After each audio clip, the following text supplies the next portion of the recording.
Hello అండి అందరికీ ఈరోజైతే మా ఎంటీ హోమ్ టూర్ అయితే చూపిస్తాను. ఎంటీ అని ఎందుకు అంటున్నానంటే సామాన్ అయితే ఇంకేం సర్దుకోలేదు. నిన్నైతే మా ఆయన అయితే ముందు రూమ్ అయితే కడిగాడు, దాంట్లో సామాన్ పెట్టేసుకున్నాం. కానీ ఇంకా ఇదైతే ఇంకొక రూమ్ అండి, ఇదైతే కిచెన్ లాగా వాడుకుంటాము. ఇందులో అయితే సామాన్ అయితే ఇంకేం పెట్టలేదు. మార్నింగ్ లేచేసరికి లేట్ అయిపోయింది. ఇంకా సామాన్ అంతా తీసి అవి దులుపుకుంటూ మళ్ళీ బయట పెట్టి కడిగే వరకు చాలా లేట్ అయిపోయింది. అందుకే సామాన్ అయితే ఏం పెట్టలేదు. ఇలా బట్టలు అయితే ఇక్కడ పెట్టేసాము. మా పాపని అయితే పడుకోబెట్టాను, కానీ పని అయితే ఏం చేయలేకపోయినా. నేను నిన్న కూడా బట్టలు విండలేదు కాబట్టి 2 రోజుల బట్టలు విండే వరకే చాలా లేట్ అయిపోయింది. అందుకే నేను కూడా కొద్దిసేపు అయితే పడుకున్నాను.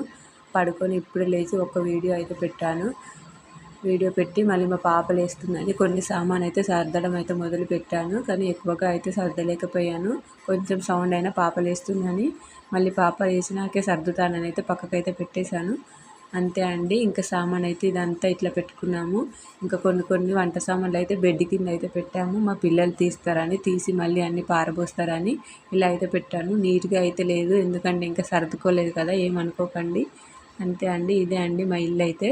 2 రూములు, చిన్న కుటుంబం, చింతలేని కుటుంబం. ఉన్న దాంట్లో అయితే ఇలా ఉన్నాము, ఇలానే సర్దుకుంటాము. అంతే అండి. వీడియో నచ్చితే ఒక్క లైక్ చేసి సబ్స్క్రైబ్ చేసుకోండి. థ్యాంక్ యూ అండి. బాయ్.